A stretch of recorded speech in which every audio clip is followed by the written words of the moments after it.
NorthJerseySports.com Athlete of the Week. You can nominate an athlete by tweeting at us, hashtag NJSAOTW, or emailing us at njsaotw@gmail.com.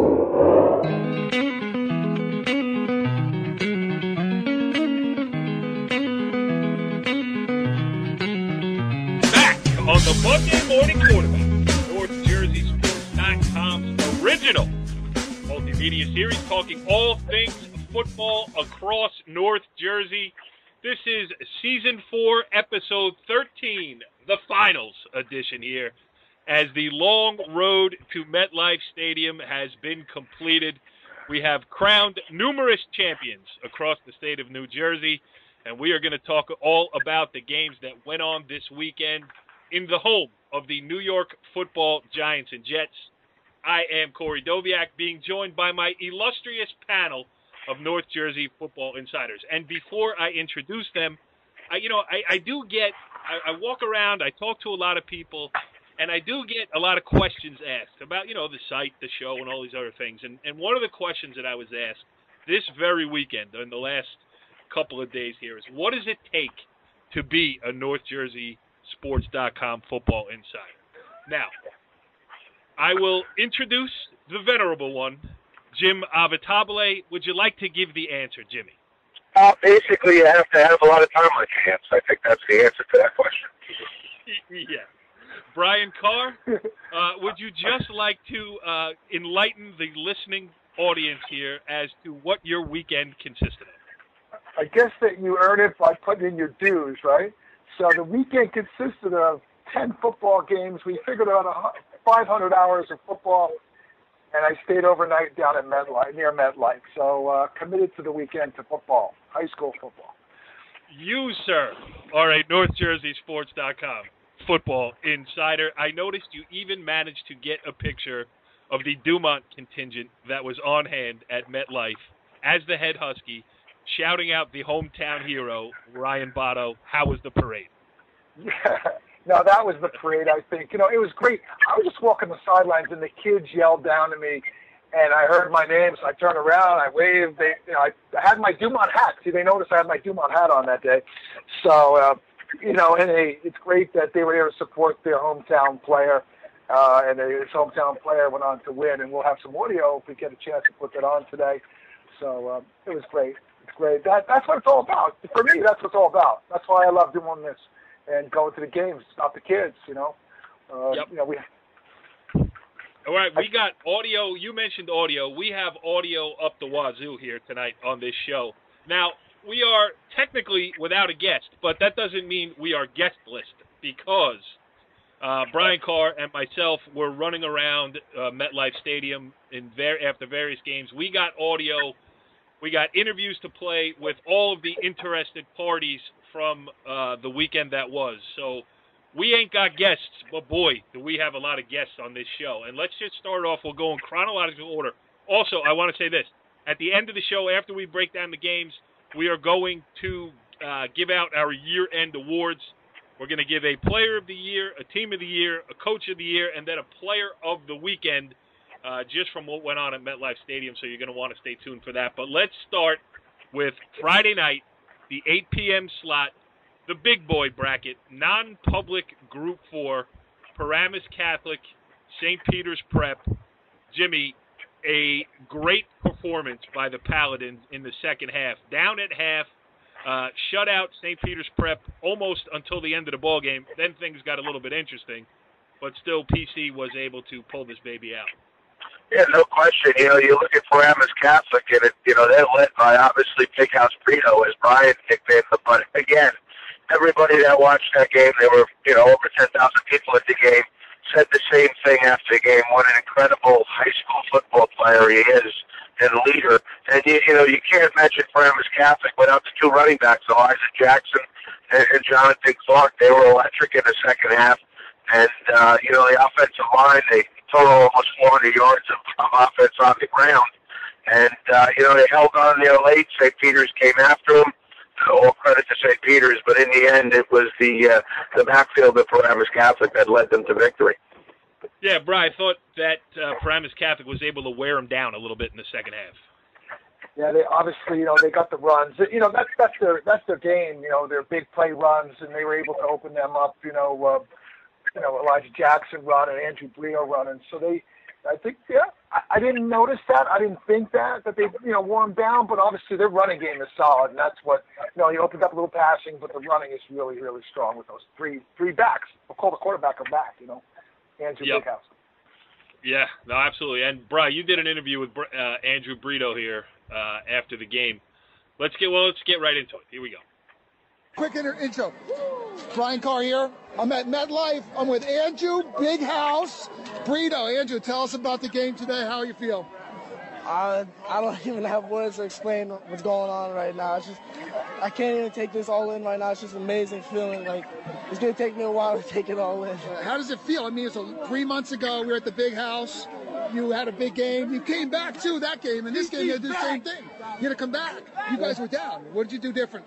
You think you have to come back? We don't really get down on ourselves. It's just like, we just keep going forward. We don't like, when I made the fumble, I moved on from it. Everybody picked me up. We're very good at just moving on from making our mistakes, and that's what we did tonight. Tell us about some of the other teammates. How did Drew Singleton help motivate you guys as a team, as a leader of the team? Or what do you think? Tell me about you other guys. Even though Drew didn't play, he's like a coach. Everybody respects him like a coach. He acts like a coach. He's just an amazing teammate, and wherever he goes, wherever he decides to go, they get an amazing player. Good. So you're really excited, huh? What are you going to do now after you do this? Go to Disney now? Going home. I have SAT tomorrow. Yeah, and the reason why I played your interview with him over mine is because of what he said there at the end. Jimmy, I mean, you talk about a student athlete. The kid, you could be that's the toughest championship to win in the state of New Jersey.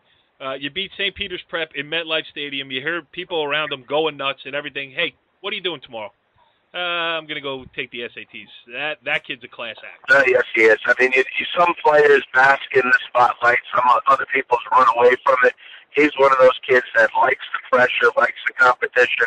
And, again, he did it against the best competition in New Jersey week in and week out. Yeah, he absolutely did. All right, let's get to a couple more of these interviews.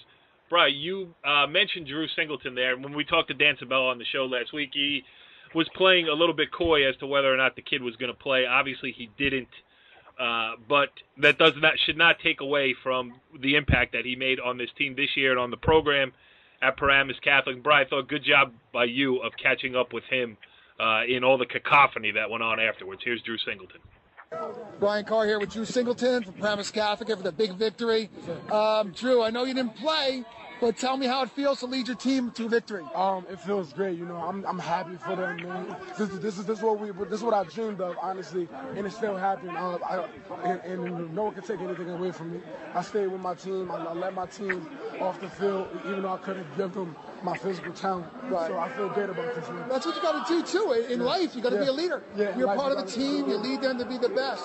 So what's it look like in the future? I know you haven't made a decision on college yet. What are you thinking about? I didn't take any of my official visits yet. So you got to... Yeah, I mean, my main goal, the reason why I didn't take any official visits is because I wanted to win the state championship first. Right.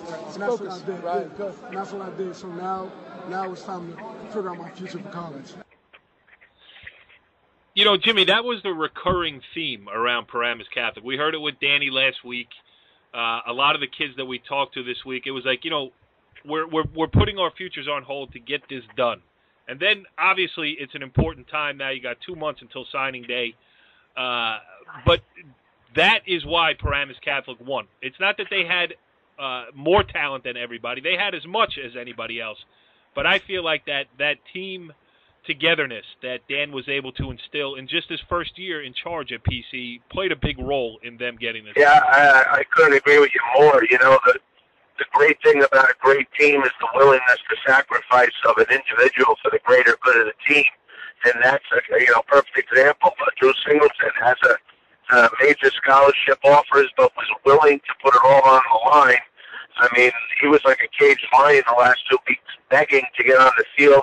He was willing to sign anything he could to get on there, any waiver. But, last year's Paramus Catholic team might have been more talented, but for whatever reason, they did not play together. This year's team did. They were the most consistent team from week 1 through week 12. and they got the job done. We got a bunch of other interviews here. Christian Mahogany. Christian, he's a sophomore lineman. But you're getting everybody involved. Here we go. Here's Brian Carr with Christian Mahogany. Hey, Brian Carr here. I'm with Christian Mahogany with Paramus Catholic after a big win. They won 33-28. Christian, tell me about the game. How do you feel after your big win? I feel amazing. This is a wonderful thing to do as a sophomore. I hope we do big things my junior and senior year. When I got in, they told me to be ready, and I stepped up. I got that one batted down pass, couple tackles, and I don't know. I just stepped up, and now we're champions. Yeah, it was a great game. Very exciting at the end. Yeah. It got a little closer than it should have been, but yeah, the first half, we struggled a little bit. Then Coach Sabella, great coach of the year. He just gave us motivation and told us to step up, and we did. We won. Christian Mahogany can't be giving out the Coach of the Year. That's our job at the end of the show here. Yeah. That's a bad job there. We are the judge and jury on Coach of the Year here. But certainly a guy in the mix is Dan Sabella. He was kind enough to join us on the show last week. And again, humble in victory here. Let's hear from Coach. Hey, Lewis is a great player, but our guys started to swarm him. We got through a couple gaps, and we were able. Those were big stops. Those were huge stops for us.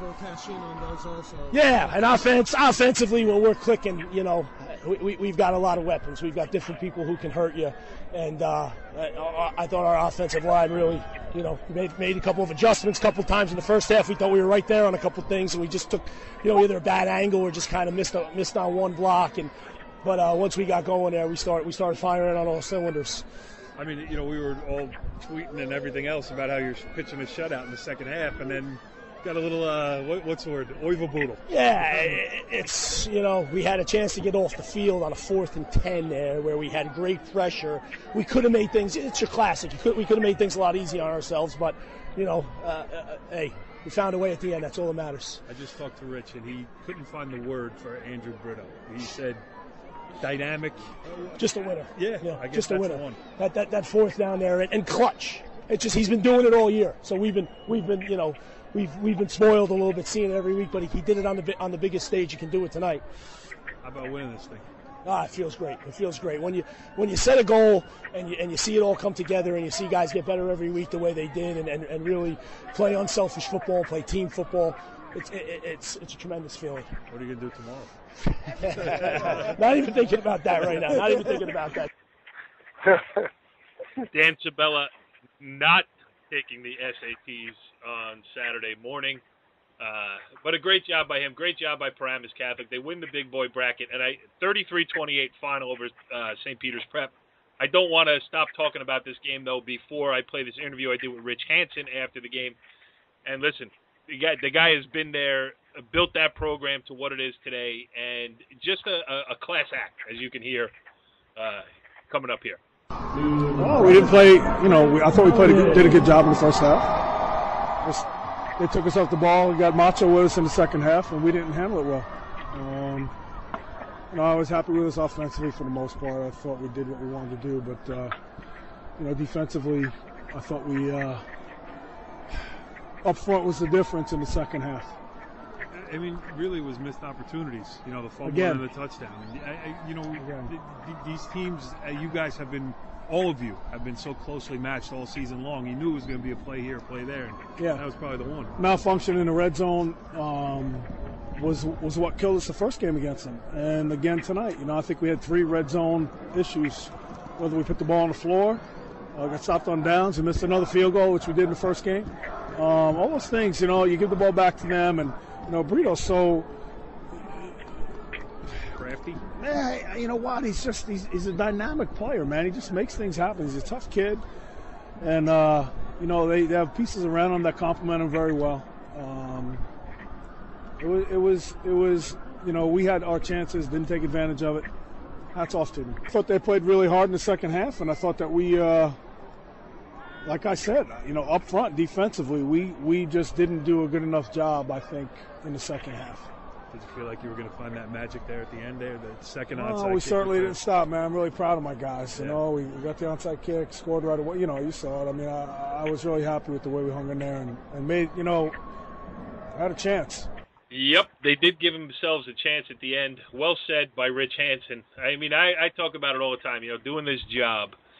when you're the losing coach, all you got to do is say, hats off to the other team. They played well. Now, you can go in the locker room and talk about how the ref screwed you and everything else. But when you got the microphone in front of your face, that's the way you handle it. Rich Hansen is as classy as they come there in the big boy bracket. All right, let's move on now to the first game of interest to us, which was Saturday afternoon, also at MetLife Stadium. St. Joseph Regional against DePaul. St. Joe's had a lot riding on this game. They came in as the number one team in the state. A win would give them that title for good. And I got to give credit to DePaul, too, for just how young they are, how well they played. Brian Carr, St. Joe's just had a little bit too much. I mean, we were looking into this game. Looks like Joe's, probably should roll. I mean, we learned a lot at this game about DePaul, really. I mean, give credit, Joe's deserved to win. But DePaul is an up-and-coming team that's going to be really good in the future. Nicky DePalma, that kid is unbelievable. He's only a junior. He was all over the field. I don't know the final number of tackles. He must have had 15 or more tackles. So, I mean, they look like a team of the future. Obviously, Joe's, Nick Patty, give him credit. Joe's his first, it pick 6. They're down 7, and then he brings them right back. So he kind of, he has he can let it go. And Joe's, I think they just dominated up front. I like my offensive linemen and defense. So they seemed to put it together after that. They couldn't run, as Augie mentioned. He'll mention in an interview. They couldn't run. They were stopping the run, but their passing game was outstanding. They had 4 long TDs to Nick Cantone this playoff in the 2 games they played, and that was the difference makers for them. Yep, Nick Cantone with 2 touchdown passes. That's a good place to start. Let's hear what he had to say after the game. Brian Carr here at MetLife. I'm with Nick Cantone. Nick Cantone, 2 TDs for St. Joe's. He knows, like, when I run around, I'm going to be open, and, I just love him to death. He's a great quarterback. He's going to do great things next year. It seems that early in the season you guys had to get that passing game going to get the running game started. And then with Sousa's success the last 5 or 6 weeks, it seems as though now everybody's packing the box. You guys needed to get that passing game to give him some relief in the middle, right? Yeah, of course. Lou, he's a great kid. He's a great running back. He just helps our passing game because when they load the box, we're going to go over the top on them. And then when they want to play back, Lou's going to run the ball and get some tough yardage. And that's exactly what he did today. That last run at the end, he's just a great kid. He's going to go on to do great things at college. What does Nick do well when he gets that opportunity to get that extra half second in the pocket? Oh, Nick, he's a great kid, and when he really has the time, he really sees the field great. And I think that's what at the next level he's going to do great at. And when he's dropping back in the pocket, it's tough for him not to throw the ball to one of our receivers. It's not just me. It's Yasir and Jordan Scott. We're all great receivers, and it gives him a little more ease that he can just throw the ball to any of us, and we'll come down with it. Tell us about Nick's throws. The throws. I mean, they were right on the dime. Oh, of course, yeah. Those 2 routes we've been running him since the beginning of the season, we practiced them about 100 times. So he's so confident in just throwing the ball up and just one of us coming down with it. So it was a great job for him today. Yes, so St. Joe's wins and finishes as the number 1 team in the state. Now it's time to get to the big boys, though, Bri. I do notice that when you send in St. Joe's audio, there happens to be a lot of beef behind it. And one of those guys, Joshua Fed Jackson, is an offensive lineman doing a great job in protection all season long and specifically in this game as well. Let's hear what Josh Fed Jackson had to say. DePaul came to play today, but they gave us a fight, and we took over when we needed to take over. That's all I have to say. So how does it feel being state champs, number 1 team in the state of New Jersey? And the number 1 offensive line in the state of New Jersey. Feel good. Feel good. How about that kid, Brian Carr? That's my boy, man. You guys play right next to each other? Yes, sir. Hold on. Jimmy, come on, react. You're reacting. Again, all roads lead to Dumont.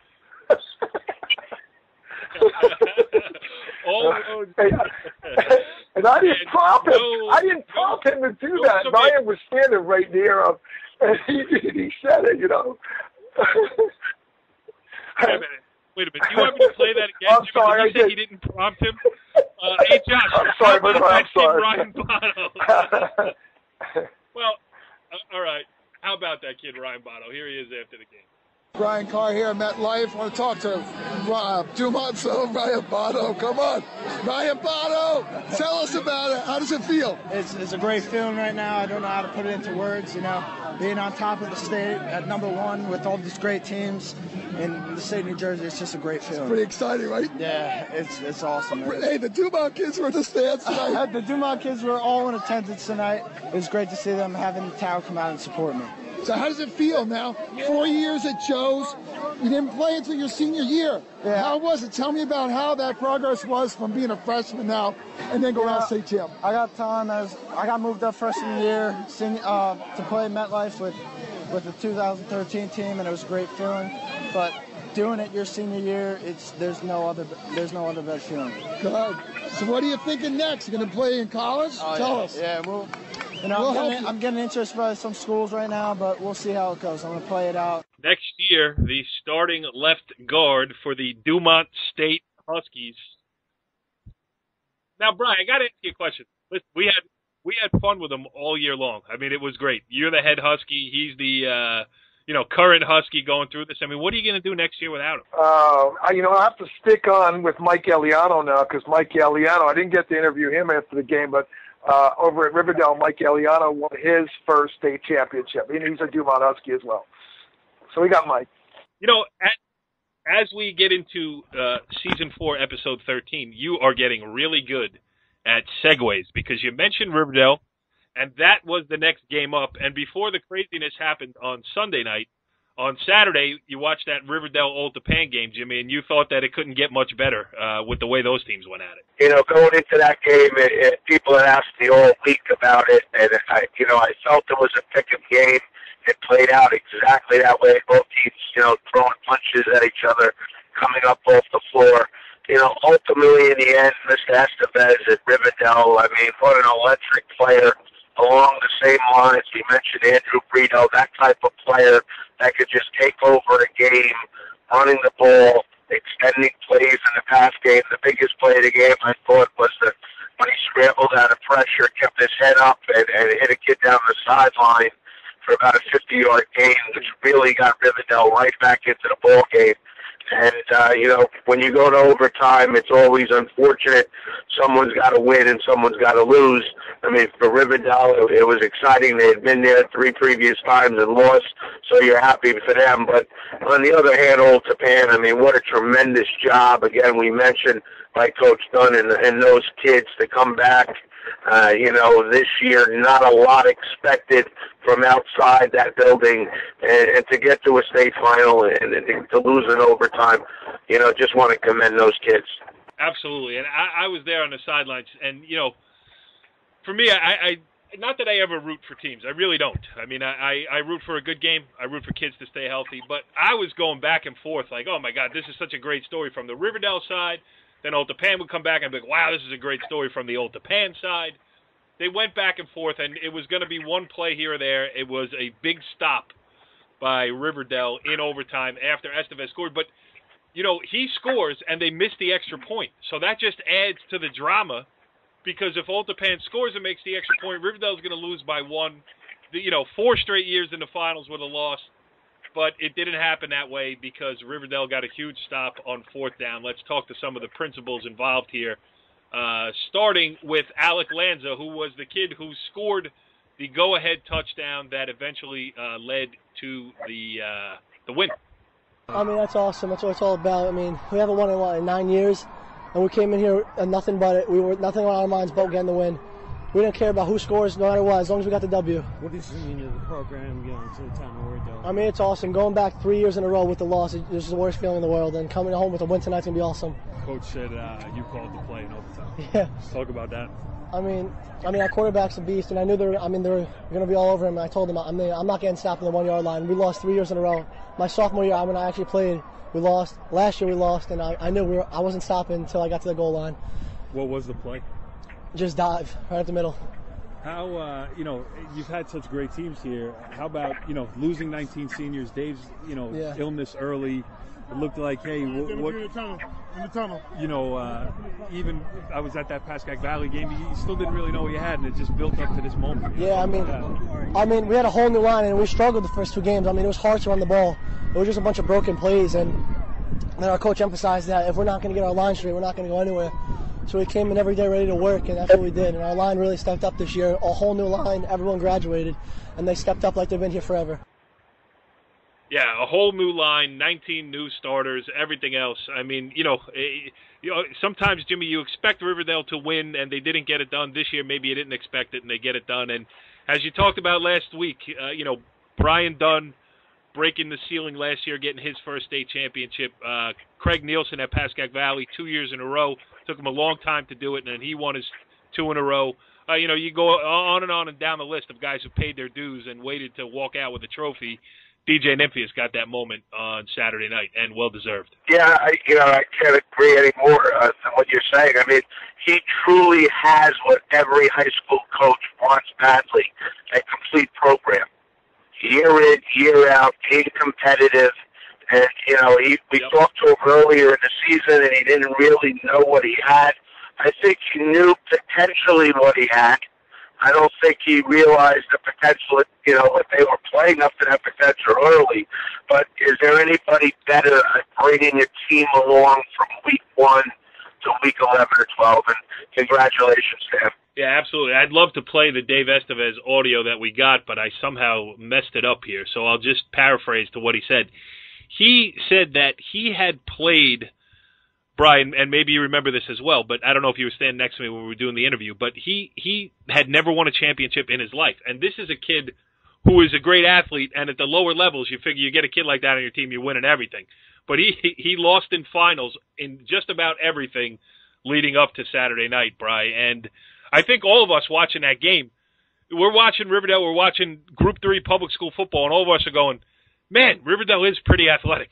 Yeah, both teams are really athletic. We saw some other games, and I think the teams around here are a little bit stronger, bigger than some of the teams outside of our area out in Morris County. These guys, both teams play really well. The running game on both teams. But I think the difference in the game was David Estevez. Jimmy mentioned that one pass. I think they were trailing at the time by a touchdown. He scrambled, threw it across his body down the field to an open receiver. And that was probably the play of the game, besides, obviously, the game-winning touchdown overtime. But, both teams well-coached, well-played, and, you got to hand it to them. Riverdale, at the end of the day, made the play, and one play made the difference at the end of the game. Exciting. Yeah. I want to play DJ's interview, but before I do and before we wrap up what we're talking about with that game, we would be remiss if we did not mention, well, first of all, a lot of kids at Old Japan played great. Sal Di Benedetto had a big punt return.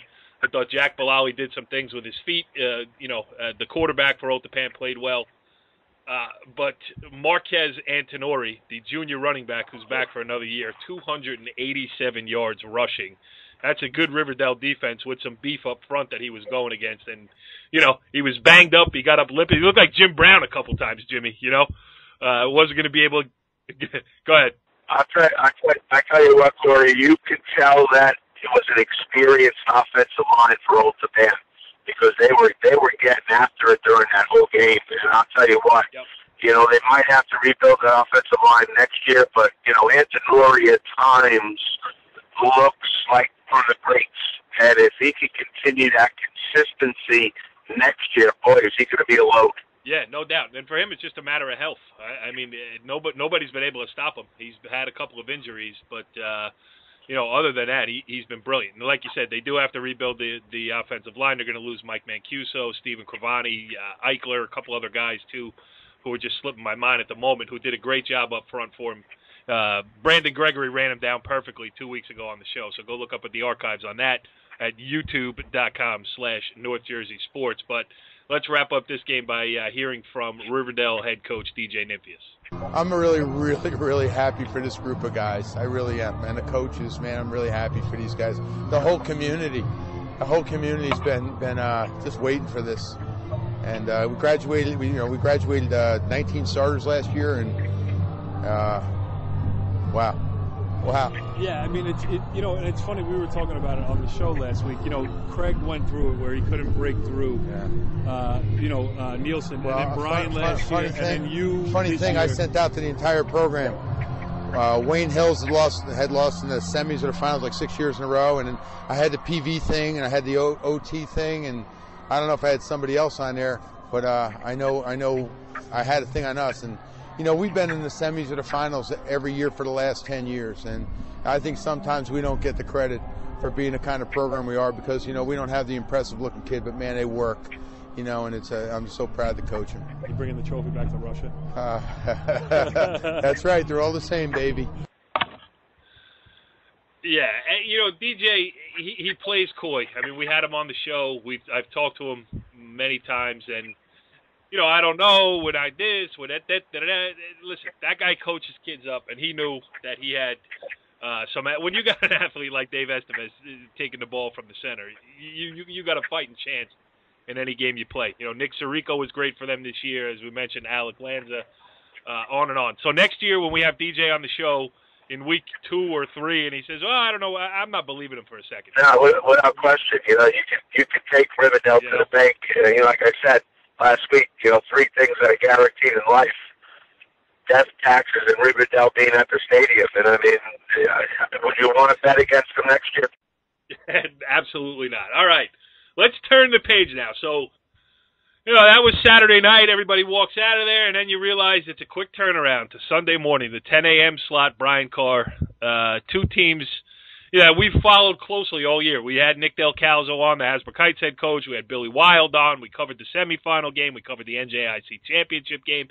Small school football, Brian, has a different feel to it, and it was a lot of fun on Sunday morning. Oh, yeah, definitely. It's both schools well coached, 2 great coaches, great programs, obviously.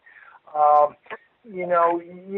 of these are the type of games where you wish both teams could win, but somebody at the end of the game has got to be the winner and somebody's going to be the loser.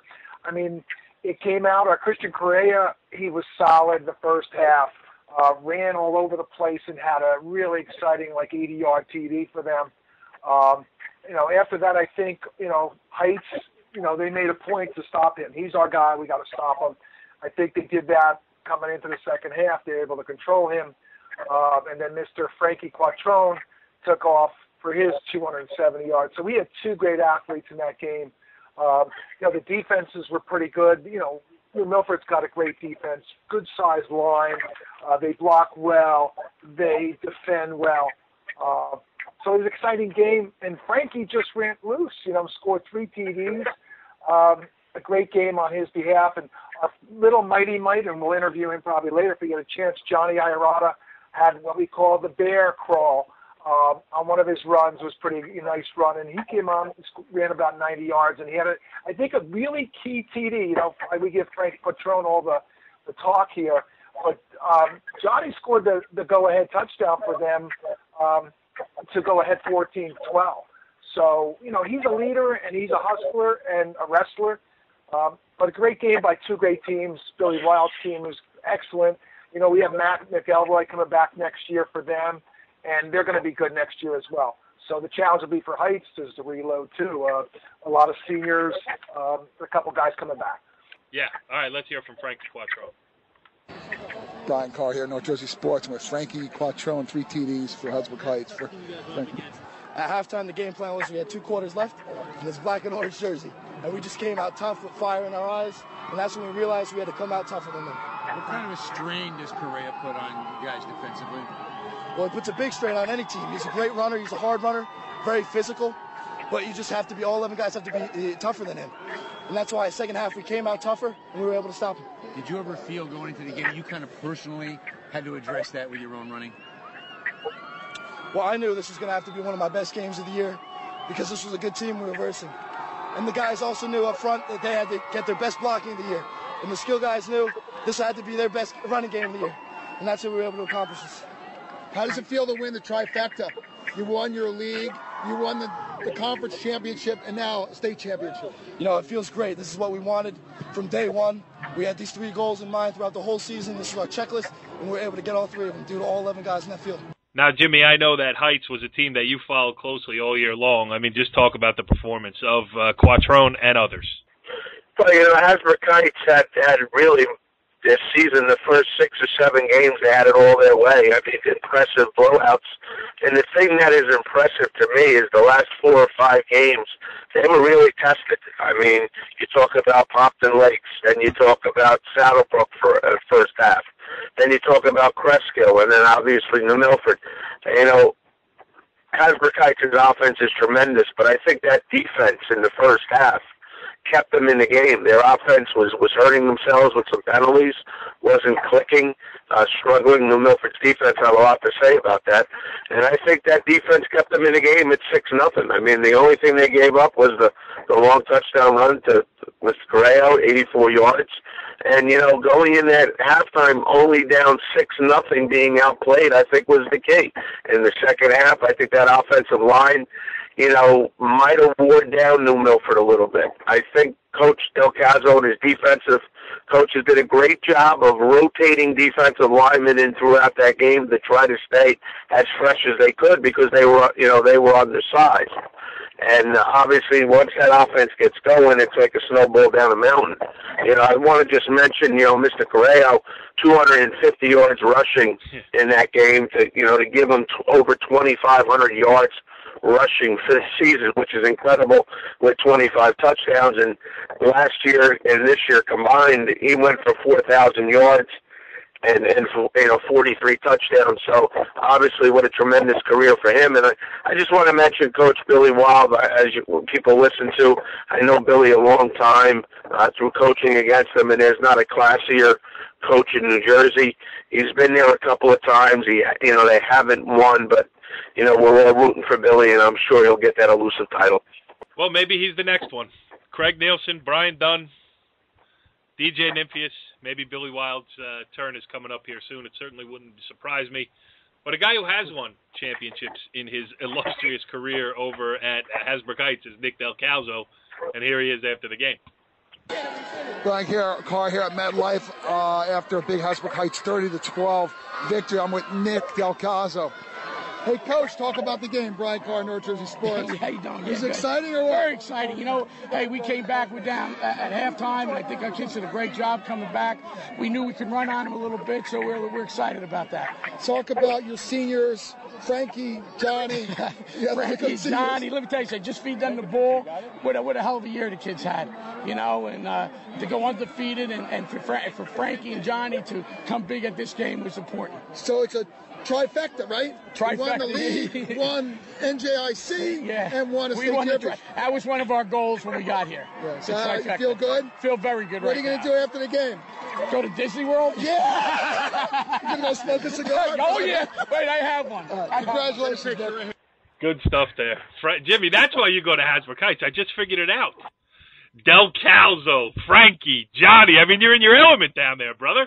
Yeah, I mean, Hasbrouck-Heights is more Italian than Lodi is at this point. But, you know, obviously, you know, Coach Bear, Coach Del Caso, and the rest of that staff, we've been there, you know, 4 or 5 times we saw them. And they're really, really good guys, and you're happy, you know, obviously happy for them also. Yes, all right. So that was the morning game, Sunday morning at MetLife Stadium. And then it moved on, and things slowed down a little bit in Game 2.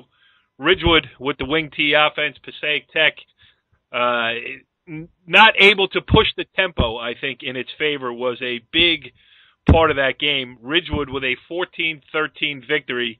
And, Jimmy, you know, they found a way to get it done. Yeah, no question, Corey. You know, they had their way for most of the season and big blowout wins. And it wasn't coming very easy for them on Saturday. And I remember talking to you on the sideline saying, hey, you know, could this be the day, you know, when adversity hits, how do you react? And, you know, they found a way to win. You know, they got it. They scored. They got the 2-point conversion at the time to make it 14-7. And, you know, I just kind of wonder if Passaic Tech went to the passing game a little bit late. They went right down the field late in the game. They scored. Unfortunately, they missed the extra point, and I don't know if most people realize out there that, you know, when you go play in the stadium as a high schooler, you play with the NFL goalposts, which are a lot more narrow than the regular high school ones, and it does affect kids where you see a lot of extra points missed narrowly, and also it gets in kids' heads where now you start seeing a lot of extra points being missed by a lot. And for Passaic Tech to lose, unfortunately on a missed extra point, we thought it was heading to overtime. It did not, and hey, congratulations to Coach Johnson. They're undefeated and they're state champs. Yeah, and the other thing is you got to always take into account at the stadium, too. It could be 85 and sunny, and the wind is going to be blowing. I mean, it doesn't matter.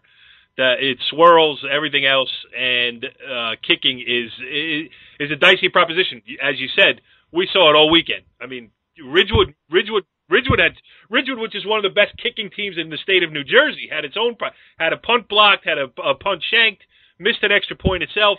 You heard Rich Hansen earlier at St. Peter's Prep talking about how he missed a field goal.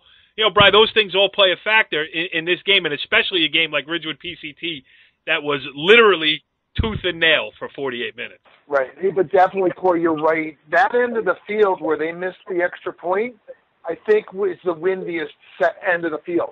The wind came in from the through the stands and was very windy. It was like an ice box down there almost every day in the shade, and the wind was blowing steady. So it was an interesting game. It was like smash mouth all day long, that game, and then it finally woke up there at the very end. Passaic Tech opened it up, and it kind of got a little exciting there, where they drove down the field and scored. But otherwise, most of the game was grinded out, smash mouth football.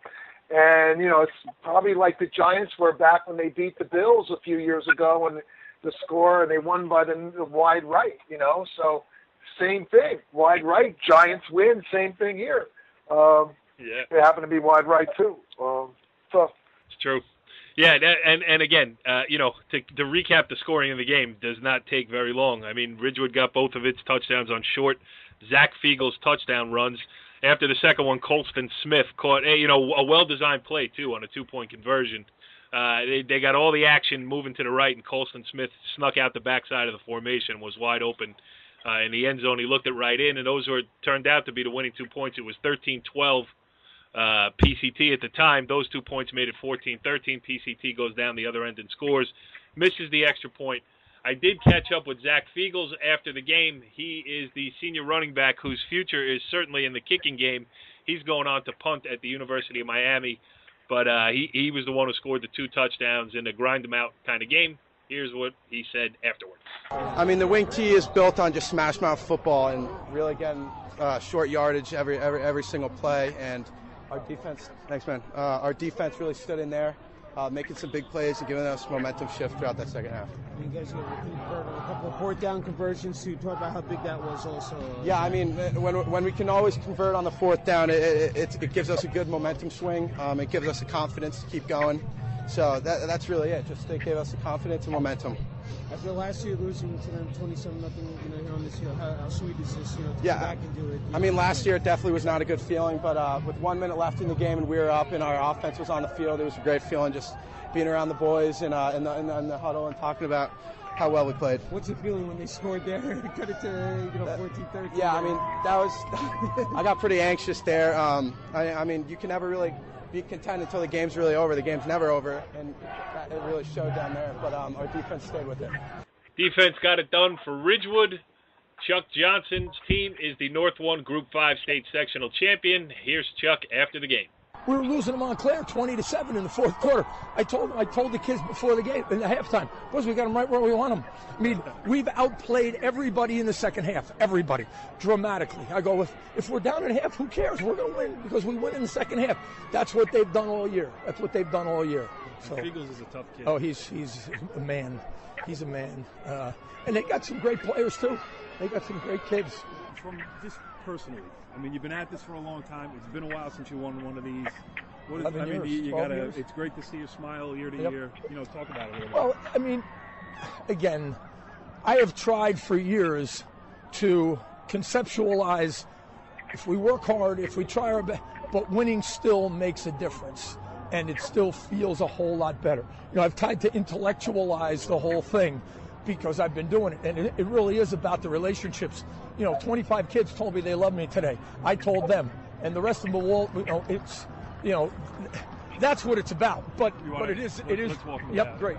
It is more fun when you win. There's no question. It is more fun when you win, Jimmy. There's no question. I mean, last two times they were in the stadium, it didn't work out their way. They didn't score a point. Last year, I remember watching Coach Johnson walk off the field, very disenchanted.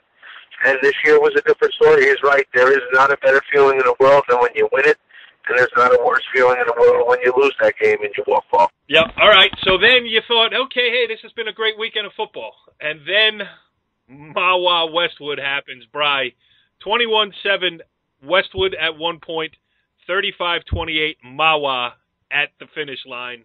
Wild things happened in that game. Wow. Well, we've got two games, this game and the next game. They're both very similar when you look at them. No matter who, you look at these games, like we were saying before, like you said, we don't care who wins, but they're both good teams, and it's so much fun to sit there and watch it. Westwood really playing well, completing the passes. They go up 21, 21-7, and then, it kind of flipped, it's, they were doing, Sean McKay was on fire, hitting his receivers, and doing very well. And then Mahwah seemed to, they came back, they're down 21-7, then they come roaring back. And, great game, the Mahwah guys, three really, they're star players. We've seen them play before. Quarterback Ron Ricci, he was like 17 for 27, 255 yards, 4 TDs. These guys are stat stuffers. Brian DePaula, he had 97 all-purpose yards and 3 TDs. I mean, he caught that one pass in the end zone. I don't know how he caught it. There was 2-3 guys next to him, and he caught a ball. And he's not a real tall guy amongst these bigger players, and he came down with the ball. That was probably one of the big plays of the game, obviously, besides the play of the game, which was the Jack Wood interception return for the touchdown. So, I mean, it's one of those games, man, you hate to see somebody lose. Westwood looked like they were going to win. They're on a roll. So, it's, give credit to Mahwah, back-to-back championships, the final score being 35-28. It was a great game of football. For a fan, it's great. That was a great time. Yes. It was 28-28. And as you mentioned, Jack Wood picked off a screen pass and took it to the house. Here's how he thought after the game. The ball came right to me. I just took it. That was the best feeling of my life. That was the greatest moment of my life. After you guys scored, you got the momentum back. Oh, my gosh. Oh, yeah. I mean, obviously the game wasn't over. And, I mean, our defense just played amazing. It was so fun. It was the greatest. I mean, I love everybody. We're all just, I can't believe it right now. How many times did they use that play before? I mean, we watched it in film. We practiced it in practice. The scout team always did it. And they did it in the game too? Yeah, absolutely. They did it a few times in the game before that, and Diaz told me, he said, when that happens, you got to go out. And I just made the play. I can't believe it. It's so great. It's the best thing ever. Jimmy, I love what he says. I love everybody. Oh, it's classic.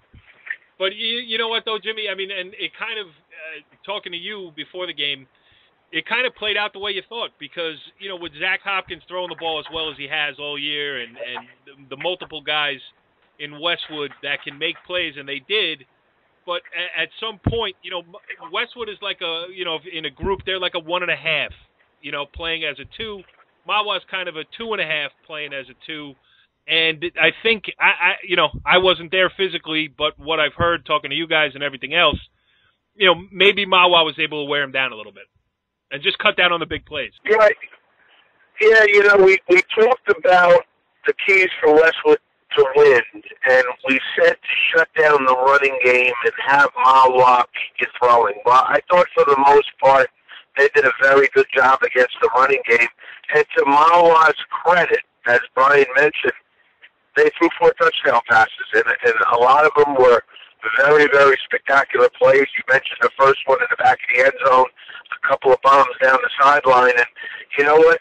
Those were 2 teams going back and forth, and one team made just one more play, and it wound up being Mahwah. They're back-to-back champions. Congratulations to them. For Westwood, starting off 1-2, running off 8 in a row, to get to a state final maybe a year ahead of schedule. I mean, they return a bulk of that team. They might be the way early preseason favorite to win that section next year. The way early preseason favorite. As you mentioned, Mahwah goes back-to-back. Head coach Jeff Remo, I think it was 1981, before last year, their last state sectional championship. Now it's 2 in a row. Here's Jeff Remo. Brian Carr here at MetLife. I'm with Coach Remo of Mahwah after a big victory over Westwood. How does it feel to win 2 state championships in a row, Coach? Oh, man, I think a year ago today I said it was the greatest day of my life, and today is just as good. Talk about your quarterback. Really nice passes today, Ron Ricci. Yeah, he threw the ball well. He threw into traffic, and the kids came down with the ball. So he some great catches also. Really good game. Westwood played a great game. You guys played. You had to come back there at the end. You didn't have a lead until the very end of the game. Yeah, How was that? Well, again, we challenged the kids and said we're playing 4 quarters, and they played 4 quarters of football tonight. All right, that wraps up the audio portion of our show tonight, but there's still one game left, and what a way to cap the season of high school football in New Jersey. The last game on the schedule, the last game of the year played, and Jimmy, I think a game that people will be talking about for a very long time. What better way to finish off 10 games at Giant Stadium, the Battle of Wayne Hills. As you mentioned, they've been through all the drama. Are they in? Are they not in? They're at the final. And Wayne Valley looking to step out from under the shadow of the big brother Wayne Hills, and for pretty much 3.5 quarters it was all Wayne Valley. They played exceptional for 3.5 quarters. Unfortunately, they lost their running back, Mr. Gould, early in the game after having success early. He came down with what appears to be a knee injury. I don't know how severe, but it did not look good. And I think from that moment on, it kind of took a lot out of Wayne Valley's offense. They became a pass-first offense. They did have success with it with a couple of big pass plays to get up 24-10. And then all of a sudden, with about 9 minutes left, Wayne Valley woke up, a screen pass for a touchdown. They got a 3-and-out, got the ball again, and within 2 minutes it was tied up at 24. And, it's funny, for Wayne Valley, you almost felt like, here we go again. And they went back and forth and went to overtime, and a lot of people know the 4th and 7 play. They ran a jet sweep that was covered by Wayne Valley. They had a tackler on the ball carrier. He managed to turn, flip the ball back to the quarterback, to Brendan DeVera, on a 4th and 8, got down the sideline for a first down, and then scored 2 plays later. It was a shocking play. And then, to the credit of Wayne Valley, they came out there on the first play of overtime. They ran a wheel out of the backfield to a kid who had gone in there as a backup the whole day. He had played defense. He went in as a backup. He played his heart out. They completed the pass. I think in his zest to get to the end zone, he was pumping his arms as fast as he could.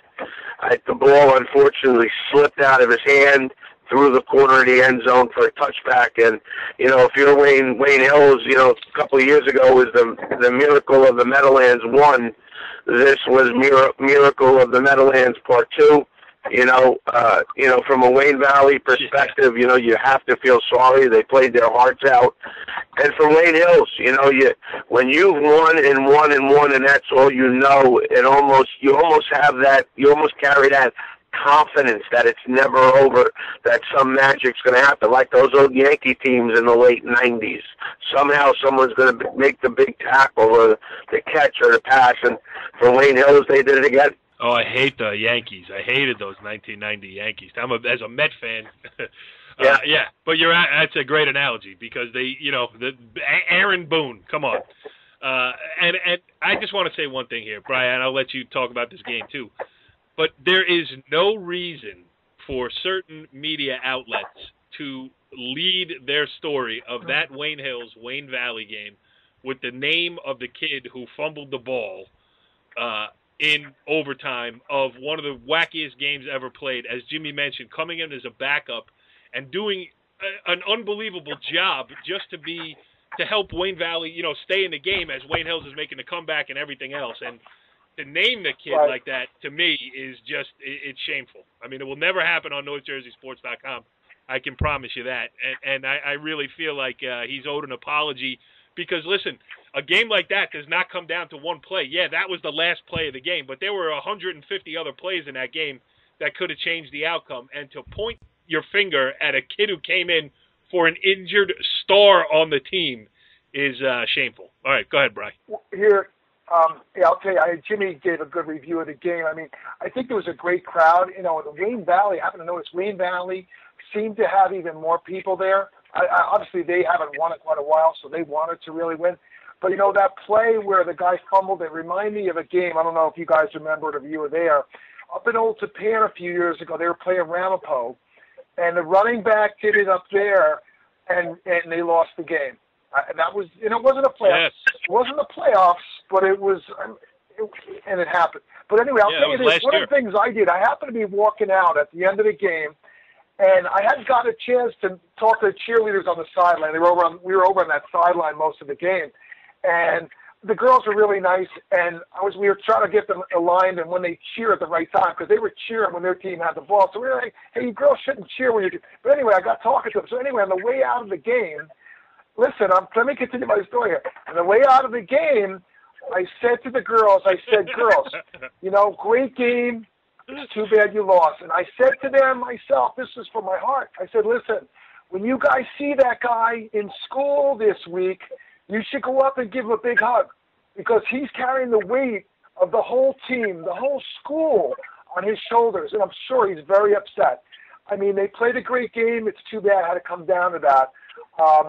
But, you know, hey, it's exciting for us as fans to have seen the game. Great game, you know, credit to Wayne Hills for, I mean, it was a furious comeback. You know, that one big play, the Hayek touchdown, Grava comes back. It was a great game for a fan. You know, but too bad for the Wayne Valley folks to happen to lose a game that, you know, they played a great game. Both good schools, a great way to end our weekend. You know, if the game was a blowout, we were going to probably leave. So we ended up staying 10 full games. So it was a great game, good way to end our weekend. Jimmy, how fast did you get out of there? As soon as the ruling was made that it went through the end zone, the game was over. I left with Bobby Main. Bobby Main's another one of the nuts that was there for all 10 games. And, you know, knowing Roger Couplars, I coached with Roger many years ago. I feel for him because, you know, I don't think the average person realizes how much time is put in by all these coaches, and to lose a tough one like that, you know, in a pressure situation is a very difficult thing. He handled himself with class, though, if you read his quotes after the game, and, you know, I know at some point he'll get his championship also. Yes, absolutely. All right, so that is it. The end of the 2016 high school sports season here in New Jersey. Let's give out, and we don't have to take too much time on this because I'm looking at the time tick away on this show here. So let's just talk about from our own perspective, and we're going to name a player of the year, a big school player of the year and a small school player of the year. Brian, do you remember when we started the show about an hour ago who we thought was, I will allow you to announce the big school player of the year because you've been on them since day one when they were out of state. Right. He's our man. Andrew Big House Brito. You know, he's had a great year. He led his team. He's a little undersized, but he's got the biggest heart. You know, obviously he was the engine that, you know, ran that machine at PC and led his running backs. And, you know, obviously Drew Singleton being his captain there for him. But, you know, Andrew, great season, way to go out on top, being the, you know, winner of the Big Boy Championship. Yes, well, we got some fanfare for him.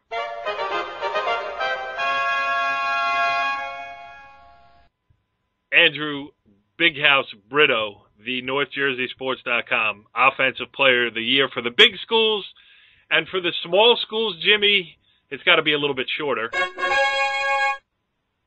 Who is the...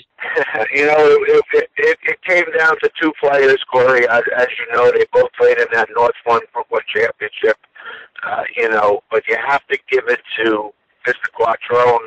As we mentioned, the Triple Crown, the division, the conference, and the state championship undefeated and 295 yards running. Unbelievable season for him after last year being banged up. Yes. All right. So Frank Quattrone of Hasbrook Heights is the NorthJerseySports.com Offensive Player of the Year, small school edition.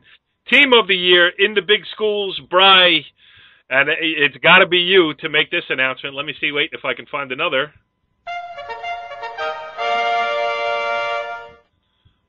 Who is it? We have to congratulate our New Jersey State champs and also our non-public Group 3 champs, the St. Joe's Green Knights. Had a really good season. They basically beat most of the teams except Don Bosco. They beat most of the competitors in their way. Great year for Coach Augie Hoffman. Great leadership. Nick Patty, Louis Asus. We could name Mark Doran, their defensive end. Obviously my friends, the offensive line over there. But a great season for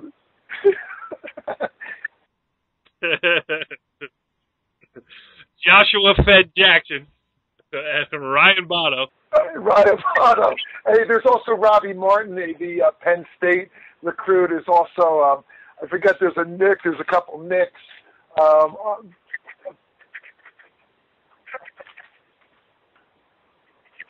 Wait a minute. There's a Penn State recruit on that offensive line that you wait until the last minute of the last show of the season to mention? Oh, we didn't interview him. I should have interviewed him during the year, but they've got a really solid. They do have 2 returners next year on that line, so that line they could regroup pretty well next year. It was I forget his last name. It's Mike Alamo. Oh, the tight end's back, as well as it was Nick Russo and then a sub Nick Leva. Who played one game. I think Nick Russo was out, and then Nick Leva played for him. They're back next year. So, yep.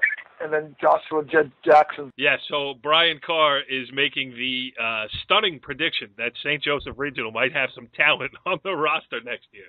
All right. Now, so St. Joseph Regional and NorthJerseySports.com, big team of the year. And for the small school team of the year, hold on.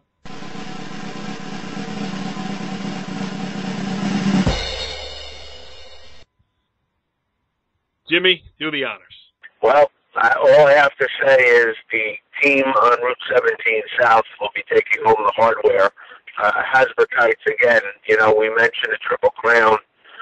Group 1, having those 2 very competitive games in the semifinals and the finals of the NJSC conference, and then getting tested again with Cresco and New Milford. I don't think people realize how difficult it is at the Group 1 level to go through 12 games undefeated with the lack of kids, the possibility of injury, and having to sub different kids in and out, and just a tremendous all-around season for Coach Del Caso and the Hasbrook Heights Aviators. Yes, I will do the Coach of the Year honors here, and I'm giving it to DJ Nymphius Riverdale. As you heard in the interview we did earlier, 10 years in a row in the finals or the semifinals.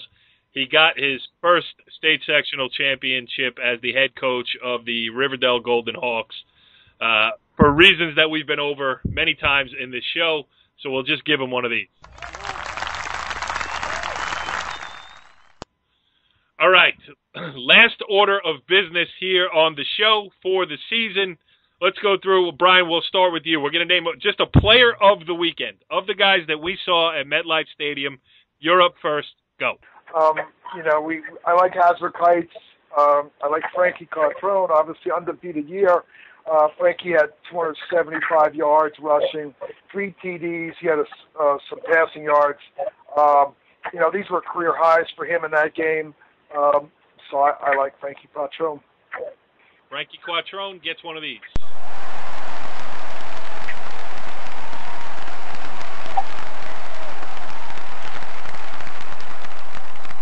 That's the long ovation here in the sound effects folder. Jimmy, who is the player of the weekend for you? I'm gonna give it a little twist. I'm going to name a player from a team that lost.